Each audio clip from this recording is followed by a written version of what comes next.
Program Tribunnews on Focus harus kembali membersamai Anda hari ini bersama dengan saya, Nila Irda. Polemik mengenai tuduhan ijazah palsu yang dialamatkan terhadap Presiden ke-7 RI Joko Widodo tidak kunjung tuntas. Meskipun telah disanggah oleh sejumlah pihak, mulai dari Pengadilan Tata Usaha Negara Jakarta Pusat, Universitas Gadjah Mada, bahkan oleh Joko Widodo sendiri. Karena berlarutnya perkara ini, Tribuners, akhirnya Presiden ke-7 RI Bapak Jokowi juga melaporkan perkara ijazah tersebut ke Polda Metro Jaya. Lantas bagaimana kemudian potensi pidana bagi pihak-pihak yang menarasikan soal ijazah Jokowi ini? Dan bagaimana juga pembuktian ijazah tersebut menjadi titik terang akan polemik yang selama ini bergulir. Saya akan membahasnya dalam Tribunnews on Focus kali ini. Sudah tersambung melalui sambungan Zoom bersama dengan saya pakar hukum pidana Bang Abdul Fikar Hajar. Bang Fikar, selamat sore. Terima kasih banyak sudah bergabung. Ya, oke, inilah. Oke. Baik, Bang Fikar, saya ingin langsung saja hari ini berdiskusi mengenai polemik ijazah dari Pak Jokowi begitu ya. Ini kan pelaporan kemudian dilakukan oleh Pak Jokowi bahkan secara langsung mendatangi kepolisian Polda Metro Jaya. Bang Fikar melihatnya seperti apa langkah dari Pak Jokowi yang pada akhirnya begitu ya melaporkan persoalan ijazah ini ke Polda Metro Jaya dengan total ada 5 orang nih, Bang Fikar, yang kemudian dilaporkan. Ya, oke. Saya kira siapapun ya, tidak hanya Pak Jokowi, ya, siapapun orang Indonesia, warga negara Indonesia, ya, atau bahkan warga negara asing yang merasa dilakukan suatu perbuatan yang kemudian dianggap merugikan dirinya, dan itu diprediksi atau diperkirakan juga melanggar kepentingan umum.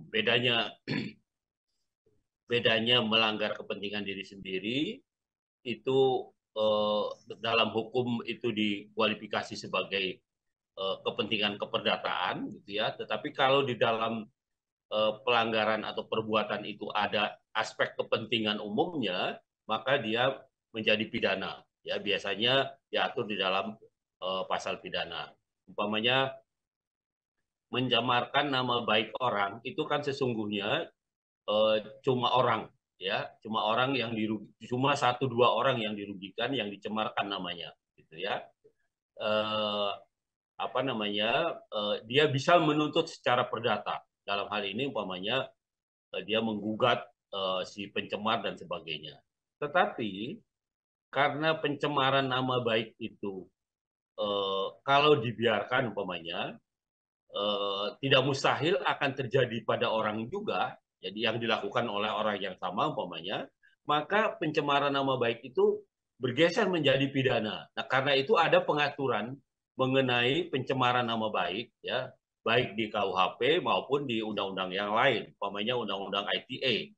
Itu ada aturan mengenai pencemaran nama baik. Nah, saya kira Pak Jokowi melaporkan ke Polda Metro Jaya itu dalam konteks itu, gitu Hmm. ya, dalam konteks dia merasa dirugikan dengan tindakan atau perbuatan seseorang, gitu ya, atau beberapa orang, ya, yang kemudian tidak hanya merugikan dirinya, dia menganggap, tapi juga ada aspek pidananya. Nah, Hmm. karena itu kemudian dia melaporkan orang-orang itu ke ke kepolisian, gitu ya, supaya umpamanya diproses, dia merasa namanya dicemarkan, ya, dengan eh, dianggap sebagai ijazah palsu dan sebagainya, ya, ya, itu boleh, saya itu haknya Pak Jokowi, ya, untuk melaporkan itu. Nah, tinggal persoalannya adalah apakah memang terbukti atau tidak umpamanya laporan pencemarannya. Nah,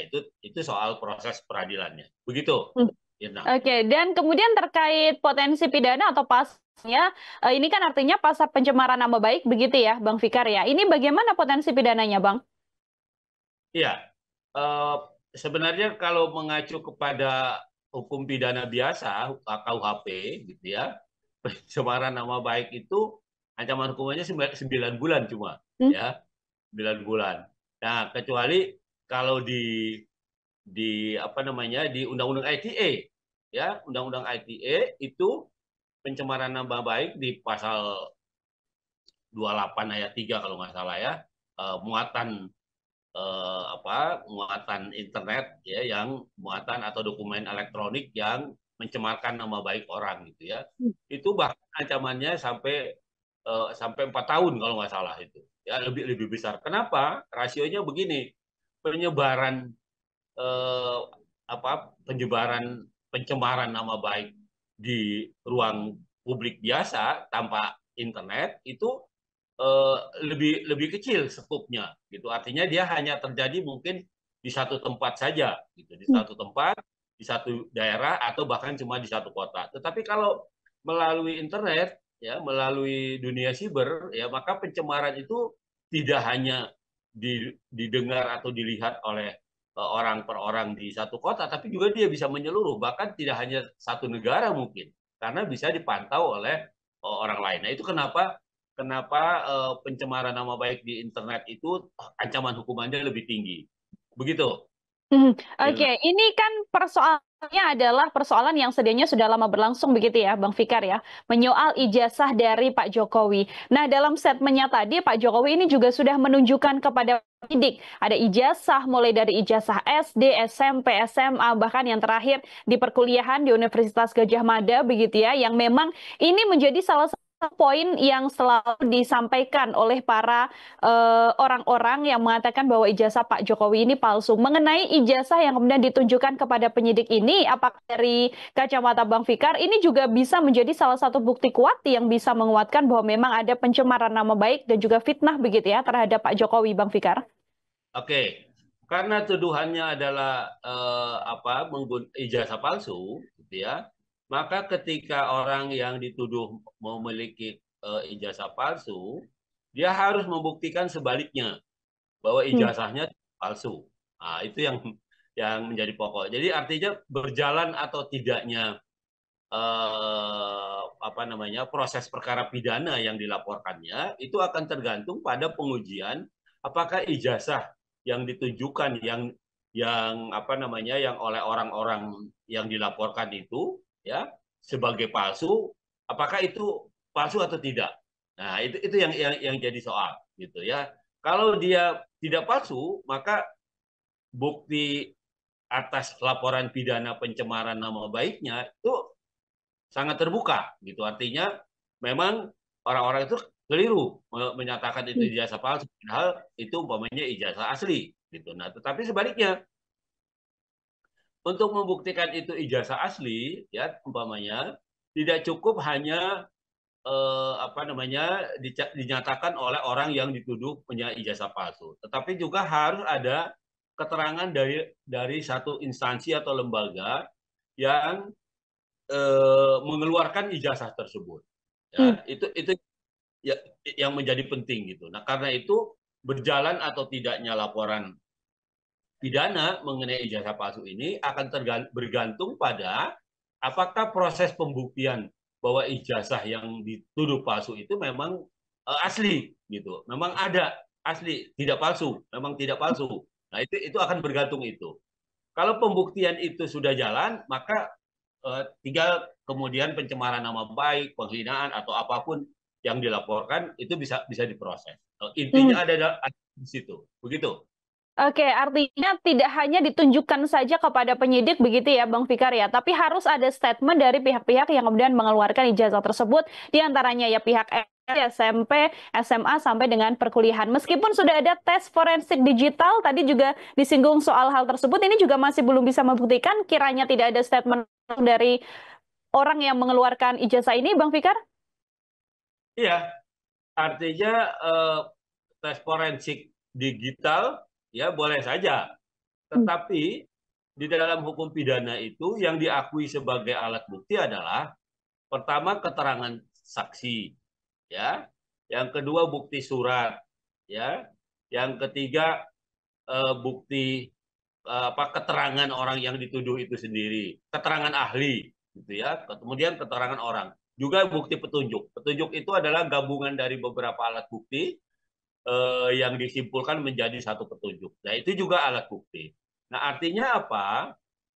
Artinya eh, bukti surat memang menjadi alat bukti, ya, Hmm. umpamanya keterangan forensik atau bukti surat ijazah aslinya, ya, tapi tanpa didukung oleh keterangan saksi, ya, umpamanya saksi itu adalah orang yang memang mengeluarkan ijazah itu, ya, orang yang bekerja pada instansi yang mengeluarkan ijazah itu umpamanya, atau juga penilaian ahli, ya, apakah benar umpamanya wajar umpamanya umpamanya ya sekolah 3 tahun dapat gelar sarjana umpamanya. Hmm. Nah itu juga keterangan ahli seperti itu juga menjadi penting gitu, ya, menjadi penting. Nah karena itu di dalam pembuktian itu tidak cukup hanya eh, apa mengeluarkan satu bukti, karena di dalam hukum pidana juga, hukum acara pidana dan hukum pidana itu ada satu unus testis nullus testis istilahnya, satu bukti itu dianggap tidak bukan bukti. Jadi artinya apa? Artinya alat bukti itu harus saling mendukung antara keterangan saksi, alat bukti surat, keterangan ahli, keterangan terdakwa juga itu harus saling mendukung, membuktikan bahwa memang ada peristiwa pidana yang terjadi. Nah, seperti itu, Mbak. Oke, itu dari pihak Pak Jokowi membuktikan bahwa memang ijazah yang dimiliki ini adalah ijazah asli begitu ya Bang Fikar ya. Lalu untuk pihak-pihak yang kemudian dilaporkan, ini kan juga bisa melakukan pembelaan begitu ya, yang tadi Bang Fikar sempat menyinggung, yang menarasikan ijazah Pak Jokowi ini palsu harus bisa membuktikan bahwa memang ijazah tersebut palsu. Bagaimana kemudian bukti-bukti yang bisa dibawa ke persidangan ini, Bang? Iya. Jadi yang menarasikan bahwa ijazah Pak Jokowi palsu itu juga harus didukung oleh alat bukti. Jadi kalau dia menyatakan itu palsu tanpa didukung oleh alat bukti, ya itu sama dengan penghinaan, apa istilahnya, kalau kalau sekarang itu apa istilahnya, kalau di sesuatu kabar yang bohong tapi kemudian dipiralkan, apa namanya itu? Oke, hoax ya Bang ya. Ya, seperti itu. Nah, itu artinya apa? Artinya pihak-pihak yang menuduh Pak Jokowi itu menggunakan ijazah palsu, dia harus membuktikan juga, ya, harus membuktikan bahwa ijazah yang dipegang oleh Pak Jokowi itu palsu, gitu. Umpamanya saya juga membaca, gitu ya. Umpamanya soal gelar dokter Andes dan insinyur, gitu ya, yang ada di satu fakultas. Nah itu mungkin enggak. Nah itu kan harus ahli yang menjelaskan. Hmm. Bahkan umpamanya di apa namanya di ITB umpamanya gitu ya, meskipun dia sekolah teknik tapi ada beberapa gelar yang memang gelarnya adalah doktorandus gitu. Umpamanya soal apa namanya orang yang ahli dalam uh, mode sketsa atau apa gitu ya. Tapi maksud saya ada jurusan-jurusan tertentu yang memang meskipun itu ada di wilayah bidang teknik, itu dia menggunakan gelar doktorandus umpamanya seperti itu. Nah itu yang akan dijelaskan oleh ahli itu, ya, para ahli, kemudian oleh instansi-instansi yang memang mengeluarkan ijazah yang dituduh palsu itu. Begitu, Mbak. Dalam perkara yang mempermasalahkan ijazah Pak Jokowi ini, Bang Fikar, kan ada dua sosok juga yang dikenal sebagai ahli atau pakar telematika, begitu ya. Di antaranya ada Roy Suryo, kemudian ada juga Rismon Sianipar, yang memang latar belakang mereka adalah orang-orang yang juga bisa menyelidiki persoalan dokumen apakah asli dan juga tidak. Kalaupun nanti mereka bersaksi sebagai terlapor begitu ya, artinya juga harus ada pembanding juga dengan ahli yang lain, Bang Fikar. Iya, ya, apa namanya, dalam konteks peristiwa ini seorang ahli yang dikatakan tadi Roy Suryo gitu ya, dia betul dikenal sebagai ahli telematika. Tetapi ketika dalam konteks perkara ini dia diletakkan atau didudukan sebagai terlapor, ya, terlapor, maka dia nggak bisa dia nggak bisa bertindak sebagai ahli gitu. Artinya dia harus juga memanggil ahli-ahli yang bisa mendukung argumen dia gitu. Pokoknya dia harus memanggil juga ahli telematika yang lain, apa ahli-ahli yang lain gitu, untuk membuktikan bahwa argumen yang dia gunakan untuk apa menyatakan bahwa ijazahnya Pak Jokowi palsu itu bisa diperkuat oleh ahli-ahli itu. Nah itu itu akan tergantung. Jadi dirinya sendiri, keterangan dirinya, kedudukannya adalah sebagai orang yang disangka, gitu ya. Oke. Meskipun dia orang ahli, gitu ya. Tapi karena dia dalam konteks peristiwa ini dia didudukan sebagai orang yang dilaporkan, yang disangka, Hmm. gitu ya. Maka dia ketika membangun argumennya, gitu ya, harus didukung oleh ahli yang lain.